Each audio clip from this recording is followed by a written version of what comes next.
ako ay sumasang-ayon dun sa mga nagsasalita ngayong ganitong kaaga na ah, sa form at substance talagang malabnaw yung pagkaka-file at halatang-halata mong minadali, although ginamit talaga yung mga issues na tinatapon sa presidente para lang siya ang mauna, no, yung initiate ay mangyari sa pagre-resume ng Kongreso at mapag-usapan kaagad. Makakasama natin ang political analyst at political strategist. Walang iba kundi si Professor Malutekia. Prof, magandang gabi. Admar Vilando at MJ Mondihar sa SMNI. Hello, ma'am.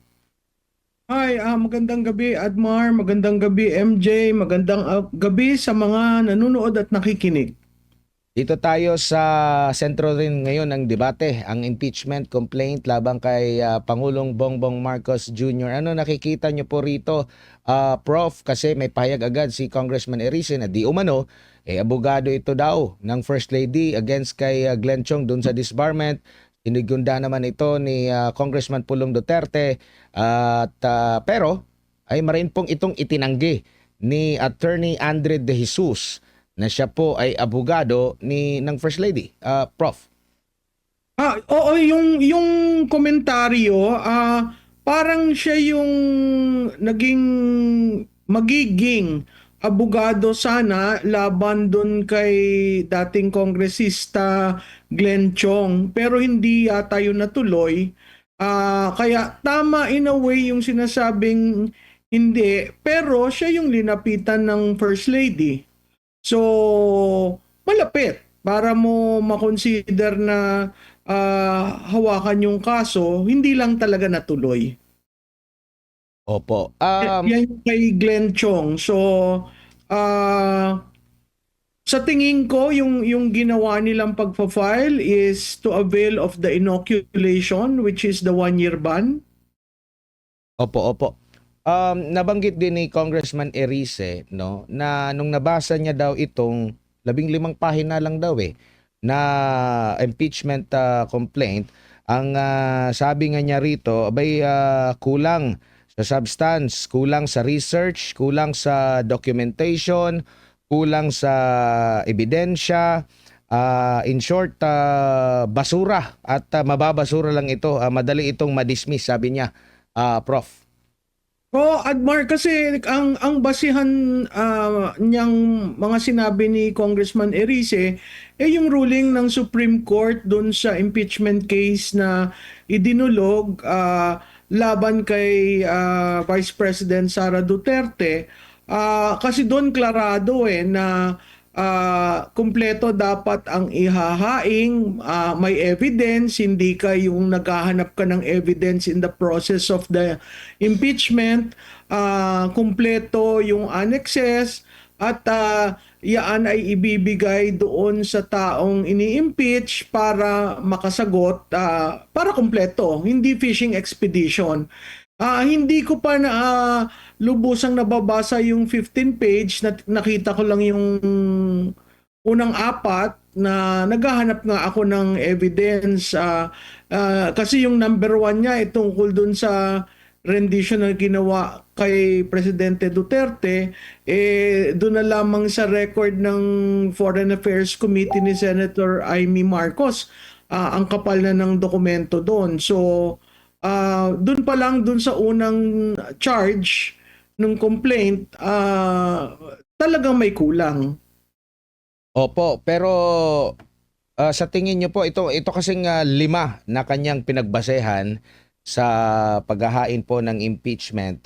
Like kagaya na nabanggit niyo po, na yung respondent daw, which is PBBM, ay ipinag-utos at pinayagan ng kidnapping at surrender kay dating Pangulong Rodrigo Roa Duterte. Pangalawa, yung sinasabing drug addict daw ang Pangulo at naapektuhan nito ang kanyang judgment at leadership.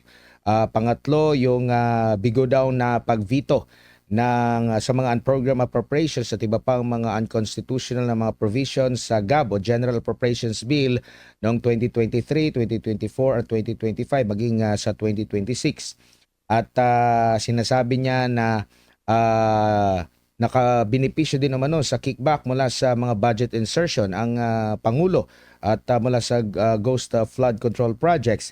At ito pong paglikha ng ICI na sinasabi niya at naniniwala siya na ano lang ito, pangdepensa para doon sa mga korap na mga kaalyado.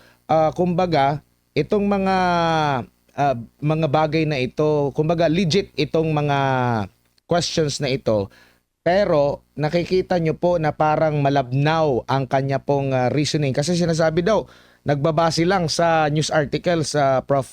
Malu. Oo, Admar, legit yung issues. In fact, parang hinimay nung nagplano niyan, ano yung issues na talagang matitindi ang pagkakadikit sa Pangulo. Pero saan ka naman nakakita na complaint na madali mo naman ma-access yung mga public documents eh. Kasi dun sa Duterte nag-hearing, dun sa drug addict dapat meron siyang at least man lang yung kopya nung drug test nung tumakbo, 'di ba?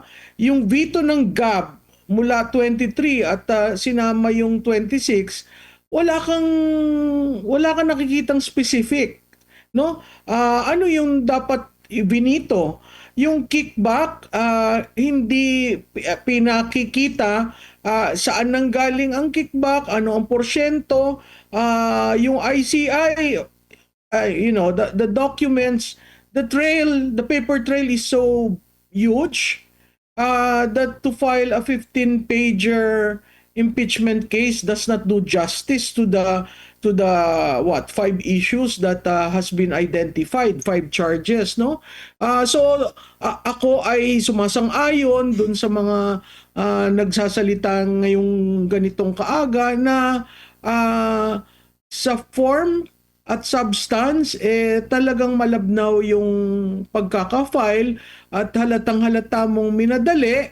Although ginamit talaga yung mga issues na tinatapon sa presidente para lang siya ang mauna, no? Yung initiate ay mangyari sa pagre-resume ng Kongreso at mapag-usapan kaagad. Ang pagkakaiba lamang dun sa bago nung desisyon ng Supreme Court, wala na yung fast break. So kailangan dumaan sa Committee on Justice headed by Congresswoman Luistro. At pag tiningnan mo yung 39 members nun, pati minority, sa tingin ko yun boboto para mapawal ang bisa ang impeachment na yan. So kung ang pinagtatalunan lamang ay evidence, malabnaw yung impeachment na na-file. Kaya ako nasabi na ginamit lamang yon para ma-inoculate ang presidente, yung sinatawag na sham impeachment, no? Para lang ma-inoculate nung 1-year ban. Para palang itong impeach me, kidnap me, hold up me, para mga ganito pala ito, Prof. Pero meron pong pahayag ang palasyo rito at kukunin ko po ang inyo pong pananaw ukol dito kung naaakma ba, kumbaga parang yung kanilang pagtanggap or ilang kanilang tugon dito sa naging impeachment ay kumbaga normal ba, natural ba na ganito ang kanilang pahayag? Kasi sinasabi po, parang tinatanggap. Ang sabi nga dito, i-quote ko na lang po yung ayaw makipagdebate po sa inyo. Sabi ni Undersecretary Castro, sabi niya rito na kung ano man po ang nandyan at naihain ng impeachment complaint, igagalang po yan at dapat lamang po sana lahat po tayo, pati po mga miyembro ng House of Representatives ay gumalang sa konstitusyon, due process at proseso. Itong ganitong pagsagot sa ganito kalalim na mga issue po, kumbaga nagtutugma ba siya? Parang hindi nababahala, parang okay lang. So kaya nakukonclude ng ilan sa ating mga kababayan na parang impeach me siguro yan. Well, alam mo naman si BFF ko no? May problema siya talaga sa pag-intindi ng mga bagay-bagay. So, itong kanyang mga sinabi, dapat siguro ikabahala kasi sa kasaysayan ng presidential politics, no, wala pang nai-impeach na presidente. Merong na-impeach sa House, si Presidente Estrada, pero nag-collapse naman yun sa Senado.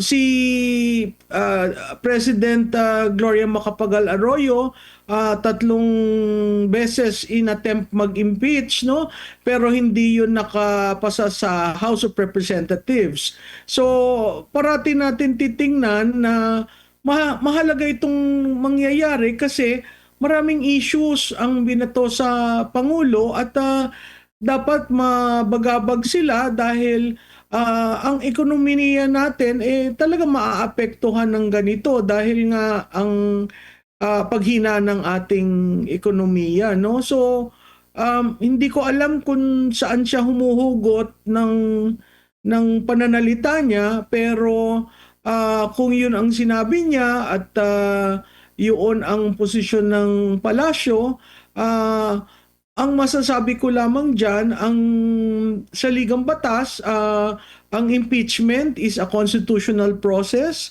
provided yan sa ating saligang batas.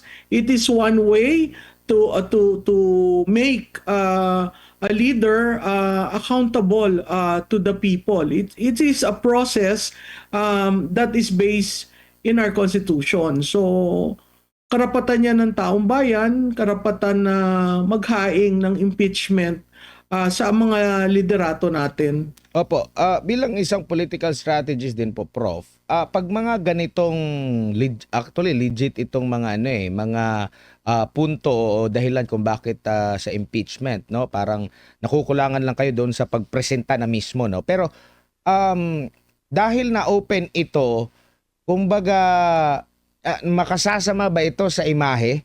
Dahil magiging legit na dapat na pag-usapan na talaga ito.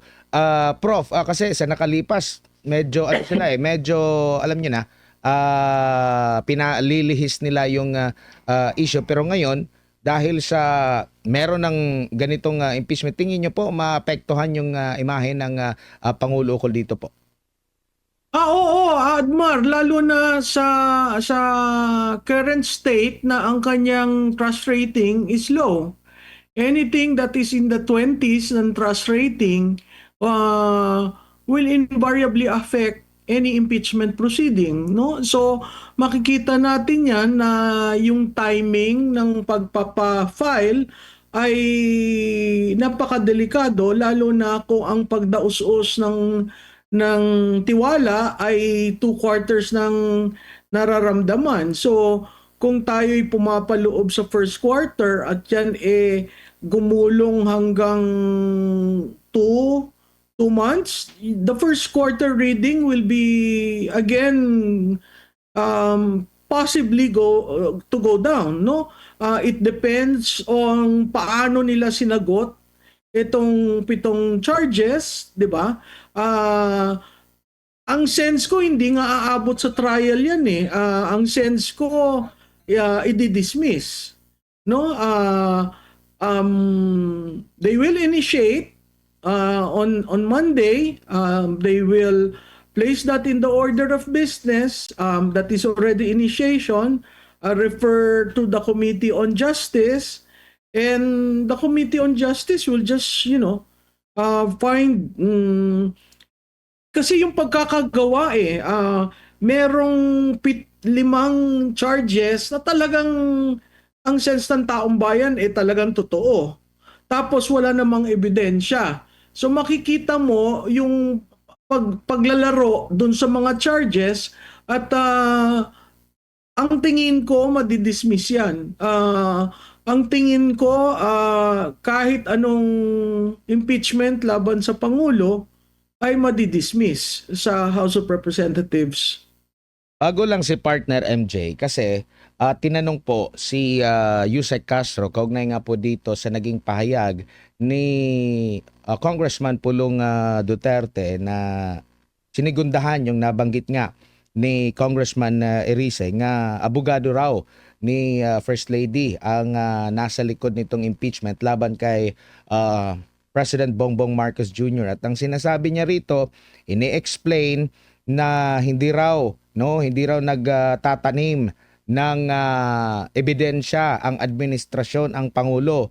Sabi pa niya rito, hindi tayo sangkot sa anumang pagplanta ng ebidensya katulad ng ginawa ng kanyang ama.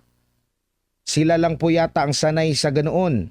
Matatandaan natin na nasampahan pa ng libelo itong si Yusek Castro. Sa tingin niyo po, ano pong masasabi niyo rito po, na inaratangan pa na mahilig daw magtanim ng ebidensya ang dating presidente. Tapos nabanggit pa niya, sila, so marami na, sila lang po yata ang sanay sa ganoon. Prof. Galing yan kay BFF. Opo, yan po yung nabanggit niya kahapon yata ito na statement. Kasi alam mo nakakatawa abogado siya. Paano niya naiintindihan yung pagtatanim ng evidence? Unless ginagawa niya at she can readily identify yung tanim ng evidence. But levity aside, whether tinanim yung evidence or not, kailangan sagutin ng Pangulo at whether itong final at endorse ng isang party list representative, kailangang i-prove nila that this is not a sham impeachment. At clearly sinabi ng Supreme Court na in the process of the impeachment, may right na mag-avail at i-direct sa Korte Suprema yung questions tungkol sa uri ng impeachment na i-file. So hindi ko maintindihan kung bakit ang pagsisisi niya ay dun na naman sa dating Pangulo, na wala namang kinalaman yung dating Pangulo dito sa impeachment na kinakaharap ng kanyang amo. Alam mo, yung dating Pangulo na andun na sa Netherlands dahil sa kanilang pagpaplano na isurrender siya illegally. So ang tanong ko, kanino kayo natatakot? Bakit natatakot sa anino? Wala dito. Inalis nyo ang dating Pangulo. So hindi ko maintindihan bakit lahat ng blame ibinabato dun sa dating Pangulo. Ang akin lamang, kung hindi siyam na impeachment yan, ituloy natin. At tingnan natin kung saan dadalhin itong impeachment. Kasi may 5 na charges sa complaints nila na klarado, issue ng taong bayan yan. Since sila ang mahilig mag-preempt ng proseso at sila ang gumawa nitong siyam impeachment na ito, dilunukin nyo yung ginagawa nyo dahil dito magagalit na naman ang taong bayan. Hindi pa nga tayo tapos dyan sa flood control project at hindi pa natin nalalaman kung ano ang punot dulo niyan. Saan ka naman nakakita na investigasyon ang DBM hindi pinagsasalita? Ang DBM ang pinanggalingan ng money trail. Ang DPWH ang pinanggalingan ng paper trail. Ang nakikita lang natin yung papeles na kine-question nila dahil nawala na nga si Yusek Cabral. Hindi natin nakikita yung pondo, kung paano ginawa nila na ang program appropriation ay napondohan galing sa line item. Hindi ba unconstitutional yon? Ang program appropriation walang pondo. Biglang kinuha mo sa ibang mga budget para pondohan yon. Tama ba yon? So hindi ko maintindihan dyan sa BFF ko ba't ang tinitira niya ang dating Pangulo. Maraming issue ang dating Pangulo pero may paraan para pasagutin siya. Ngayon, kayo ang nagpadala sa kanya sa Netherlands. Tapos ngayon, sisi kayo ng sisi doon. Bakit hindi kayo tumayo sa sarili niyong paa para depensahan itong mga issues nila na binabato sa kanila? Po, ma'am, good evening. Si MJ po ito. Ma'am, bilang pong strategist, strategically speaking, good strategy po ba na ipagsabay yung impeachment ni PBBM at VP Sara sa hangarin po na siraan ng Vice President? Well, maganda ba magkasabay? Mm. Sa tingin ko, wala na silang maitapon kay BP Sara eh. Kaya pagsasahope na it will drag on, no? Um, Mabuti ba yun sa kanilang dalawa? Sa tingin ko, mas masama sa Pangulo dahil ang kanyang tiwala at approval rating ay talagang pababa ang trend. Kay BP Sara naman, trust rating niya ay bumababa pero within the margin of error. So pag kinumpare mo sila, mas mataas pa rin si BP Sara, no? Makikita rin natin na mahirap ang dalawang matataas na liderato ng ating bansa ay mai-impeach. It is a reflection of the kind of administration that we have. But again, as I said, that is the right of every citizen to file. And the role of members of Congress, especially the House of Representatives, is to endorse it and then to try it. Because under the Supreme Court ruling, there should be trial. You just cannot, abbreviate and send it to the Senate. So, medyo pumapasok tayo sa mas masalimuot na sitwasyon kung magkakasabay ang impeachment sa dalawang matataas na opisyal ng ating bansa. Opo, ma'am, may bala ako ng topic dahil may pinost po ngayong gabi si Congressman Paulo Marcoleta at nagkita na po si Congressman Leandro Leviste at si Senador Dante Marcoleta. Meron po kasi siyang binanggit sa kanyang post na medyo interesting, no? I-quote ko lang, ma'am. Sabi niya, "Millions of government funds are being poured on troll armies just to save face in a futile attempt to alter public opinion." Narinig ko na halos lahat ng peer agencies ay binayaran na nila at ilang news outlets ay naka-payroll na sa kanila. Ma'am, anong reaction mo po dito sa information war na nangyayari po ngayon sa ating bansa? Oo, ang information warfare nagsimula sa international, no? Ngayon mukhang yan na yung pamamaraan to counter the narratives of the people themselves, no? Makikita naman natin ang nangyayari sa debate tungkol diyan sa flood control project. Makikita rin naman natin ang mga ginagawang what do you call this, pagtahimik ng mainstream media, no? May news blackout, at hindi natin maintindihan ano ba talaga nangyayari at bakit pili lamang ang lumulusot na balita. Yun sa mainstream media. Pagdating mo naman sa social media, makikita mo talagang active ang mga trolls, no? Kaya nga sinususugan ko yung panukalang batas sa Senado na kailangan talagang matigil yan troll army kasi walang maidudulot na maganda sa civics at saka sa pamamahala, no? Makikita mo na pataas ng pataas at pagpasok nila sa mga iba't ibang pages na maraming supporters o maraming pumupunta, at makikita natin almost pareho word for word yung mga sinasabi at pag tiningnan mo nakalock ang profile nila. Kaya nga dun sa panukalang batas dapat maging answerable yung mga social media applications para masawata itong ganitong mga bagay. Malaki ang budget ng PCO. Sinabi mo si Congressman Marcoleta yung naglabas niyan. Isa sa mga tinanong niya during the budget hearing is essentially the PCO budget and whether certain amounts are being used for the maintenance of a troll army. That troll army has been there since 2022.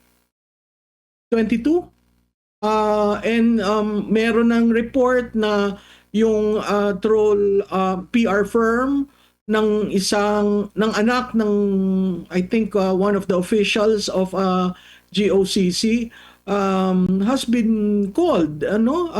So lumalabas na may troll army. There's a huge I care organization or team in the House of Representatives that essentially does trolling. So mahirap kasi nawawala yung totoo na kwento, yung totoo o yung facts, at ang makikita mo labanan talaga kung sino ang magkokontrol ng naratibo. Ma'am, ano masasabi po ninyo na hindi na po ang flood control o ang Cabral files na ni-istorya? Ang nai-istorya po ngayon, ang mga transaksyon ni Congressman Leandro Leviste na mga pribado naman, Well, ma'am. Wala naman yung pondo ng bayan na involved eh. Tingin niyo po ninyo. Oo, alam mo MJ, makita mo kung paano sinira, kung paano dinudurog ng mainstream media, ilan sa mainstream media at dito sa social media. All of a sudden may nakikita kang news organization, media organization, para silang kabuti. Dati pag campaign season lang yan lumalabas. Ngayon ang dami. Bakit? Kasi linilipat nila, dinadivert nila yung usapin tungkol sa flood control into, ano ba yan si Congressman Kiko Barsaga? Ano ba yan si Congressman Leviste? They are making examples of these two brave young legislators who is fighting the system para mapakita sa iba, gusto niyang mangyari sa inyo yan, 'di ba? Tumahimik na kayo, huwag kayong mangialam, just be a team player, and nothing will happen to you.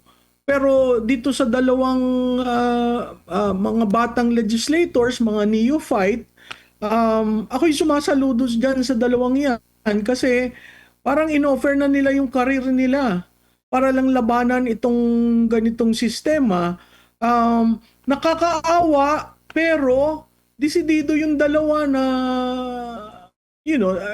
to be talking about death for young individuals. Ang sense ko, sigurado sila sa laban nila. Nakakalungkot lamang na walang veterano na tumutulong doon sa dalawang neophytes, no? Nakakalungkot rin na nagsalita na yung bumili sa kumpanya ni Congressman Leviste, pero si Leviste pa rin ang tinitira tungkol doon sa prangkisa. Kung titingnan mo naman, public record yung franchise eh. Public record kung sino yung bumoto, public record kung sino na naghain nung panukalang batas na yon, public record rin, at alam yan ni Secretary Garin kung ano nangyari doon sa mga proyekto, no?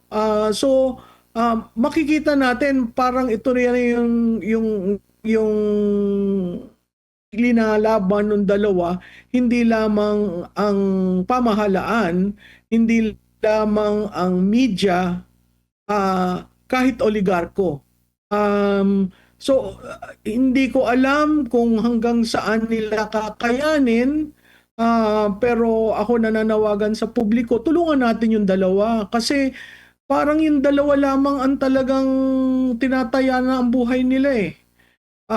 Sayang dahil ito ay sana bagong punla, bagong panunungkulan, pero sinuong nila itong napaka-problematic na sitwasyon na ang kalaban nila talaga ang nagdudulot ng malaking problema sa ating bansa. Yaan ay ang korupsyon, ang pamahalaan na walang pakialam at ganun na lamang ang paggastos sa pera, ang media at ang oligarchs. Binanggit niya kasi kanina, ma'am, sa press conference na na-cover ko earlier today, na nag-i-enjoy siya dito sa trabahong to dahil nga syempre bibigyan siya ng chance. Sa panayam nga sa Vox Populi, sinabi niya na parang sa edad niya, naabot niya yung katayuan, no? privilege, no, na hindi naabot ng iba, at gusto niya na ngayon ng bagong challenge. In fact, sinabi niya kanina sa press conference na wala siyang ibang choice kundi depensahan niyang kanyang sarili, at pag maglalabas pa raw, sisiraan at babanatan pa siya, baka raw umabot sa punto na makapaglabas siya ng informasyon that could bring the administration down. Ganun kalalim po yung kanyang hawak. Anong tingin mo dyan, ma'am? Narinig ko na rin diyang mga sinabi niya, no? Ang akin lang, mag-ingat. Yung timing napakahalaga. Pero kung ang susi ng pagbubukas ng totoong nangyari sa pondo ng bayan, gawin niya. Kasi yun lamang ang magbubukas ng lahat na ito. Walang gustong magsalita, parang mayroon silang omerta, no?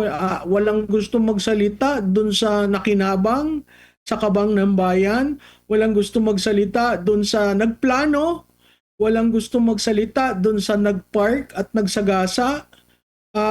Tanging ito lamang tagalabas na ngayon nandun na sa sistema ang kayang magsalita. So, kung meron pa siyang mas malalim sa mga nilalabas niya, napapanahon na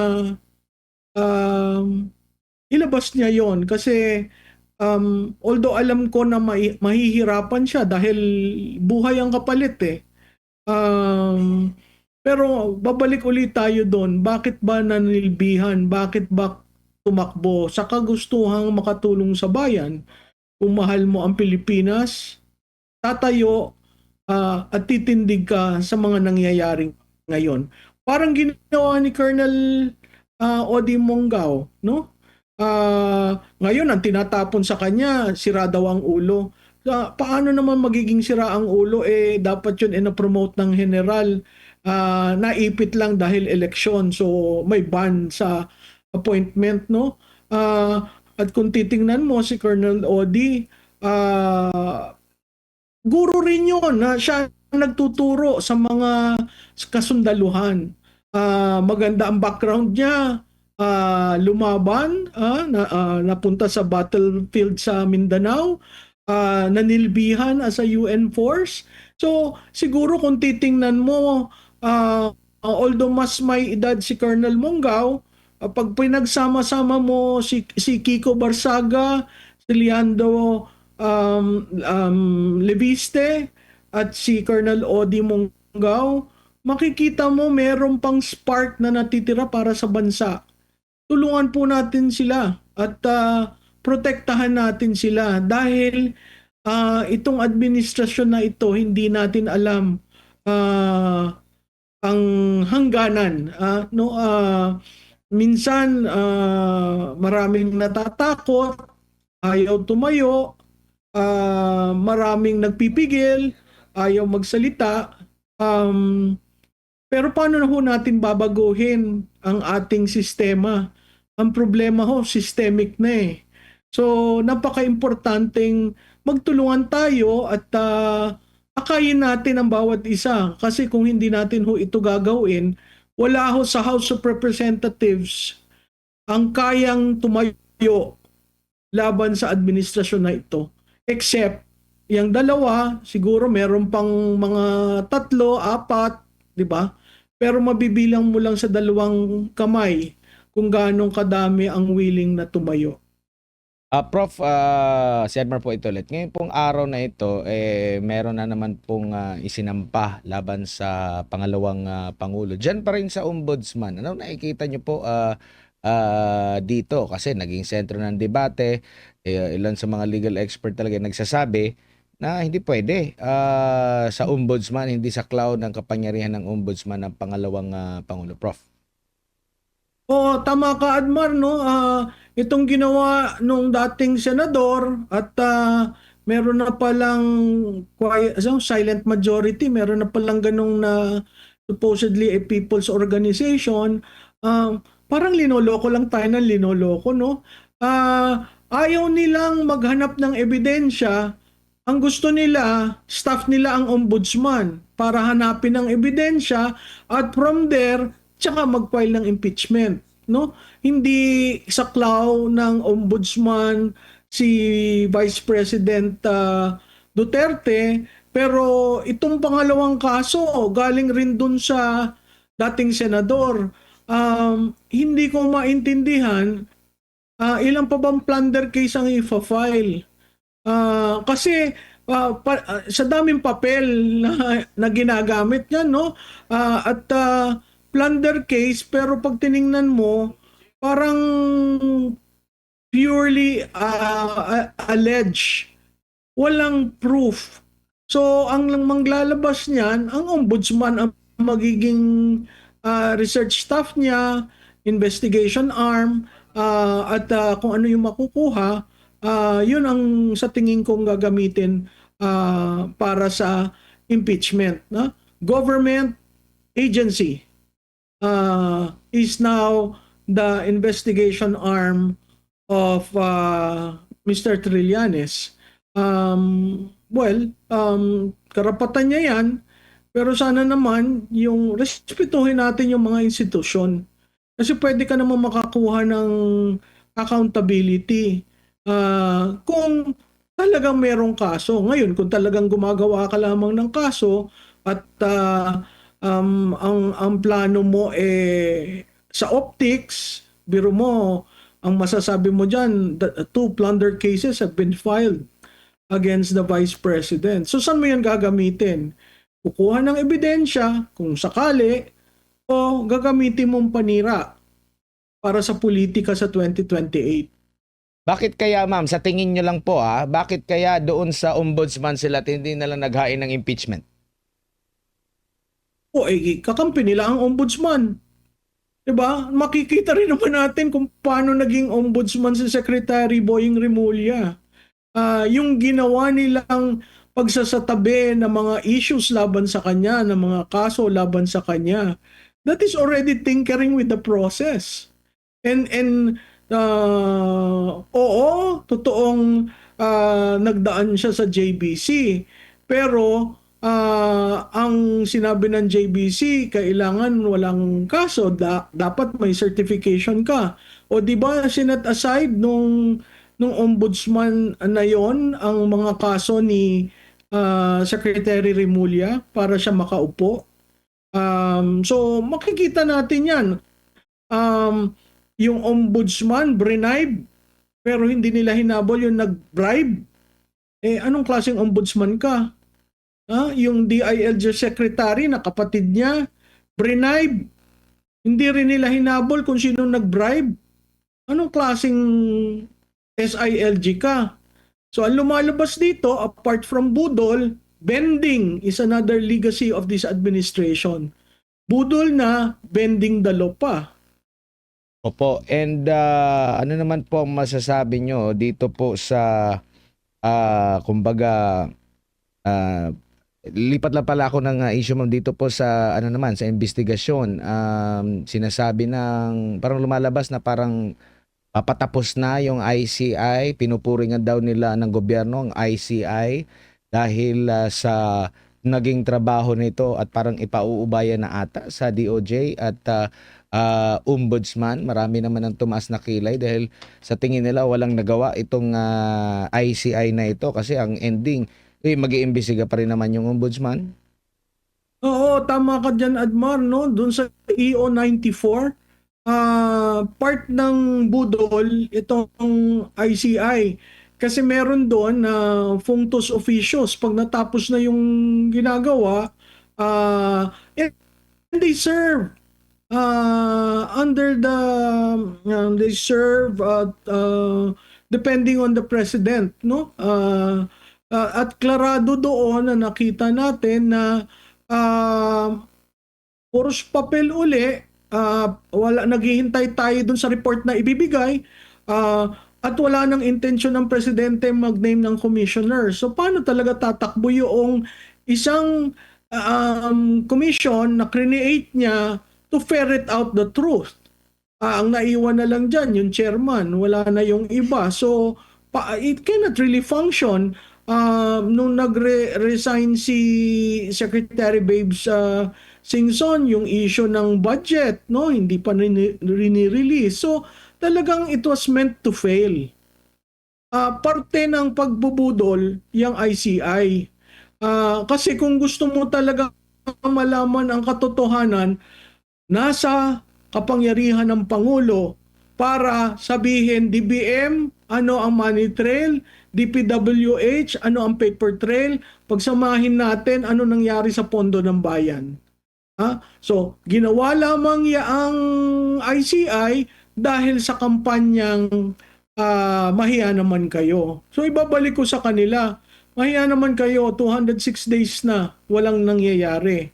Ang kinulong, puros mga district engineers, ang mga politiko, wala kang naririnig. Ang sinampulan, si Senator, former Senator Bong Revilla, no? At ang sinasabi nga ni Senator Bong Revilla, walang due process kasi hindi naman nag-trial, may warrant of arrest kaagad at kasi daw hindi available yung kaso. So hindi tayo klarado ano yung nangyari kay Senator Bong Revilla. Dahil na-alarm na sila at ang taong bayan ay naiinip na, kailangan nilang hindi lang dilis, magkaroon ng medyo malaking isda. Kaya si Senator Revilla yung ginagawa ngayong poster boy. Hindi ko alam kung sino susunod dyan, pero sa tingin ko, walang taga-House of Representatives. At hindi rin sa tingin ko sasabihin kung sino talaga ang mastermind, kung sinong kumita ng malaki. Opo, napag-uusapan po yung ombudsman. Kamakailan lang nung parang nag-conclude na po mismo ang ombudsman dito kay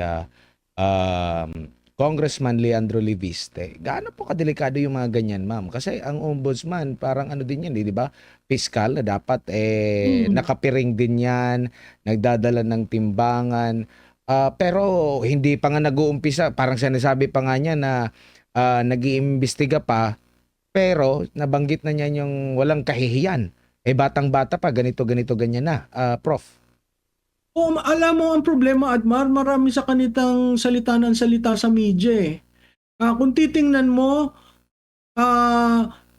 at least ang ICI nagtatrabaho. No? Nagtatrabaho kahit kulang ang pondo, kahit kulang ang panahon, nagtatrabaho. Yun nga lang, ang problema doon, hindi nila ginawang public. Lalo na nung in-interview si Sandro Marcos at si Martin Romualdez.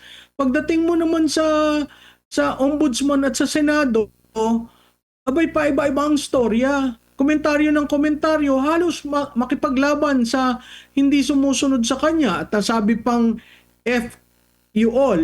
Diba? I mean, hindi ito panahon para magpatuhan ng putik ang bawat isa.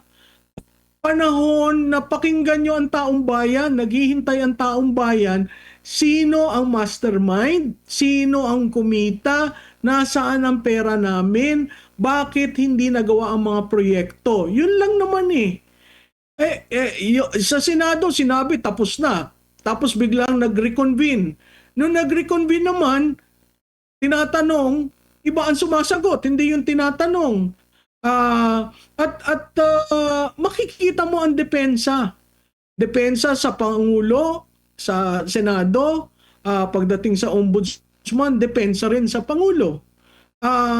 So, kung titingnan mo, impenetrable, hindi mapasukan yung circle na yan. So, the design was really to protect the president. But who started the investigation? Who claimed to be an anti-corruption advocate? Yan ay galing sa BFF ko. Parating sinasabi, ito lang ang Pangulo na nagsimula ng anti-corruption ganyang scale. So, itatanong ko rin, nangyari yan sa administrasyon mo. Ibig mo sabihin, hindi mo alam? Yun naman ang isang pambubudol uli sa public. Kasi walang naniniwala na hindi alam ng Pangulo ang mga nangyayari. Prof, maraming salamat po sa inyong oras at panahon ngayong gabi. Sa ulitin po, ingat po kayo. Thank you, ma'am. Thank you. Maraming salamat sa mga nanonood. Maraming salamat si Professor Malutiki ay isa pong political analyst mga kapartner. Marami po ating napag-usapan patungkol nga po dito sa impeachment laban kay Pangulong Bongbong Marcos, yung isinampang kaso na naman sa ombudsman against kay pangalawang Pangulo, Vice President Sara Duterte, kay issue tungkol kay Congressman Leviste at yung nangyari sa Senate Blue Ribbon, sa ICI at marami pang napag-usapan po natin mga kapartners.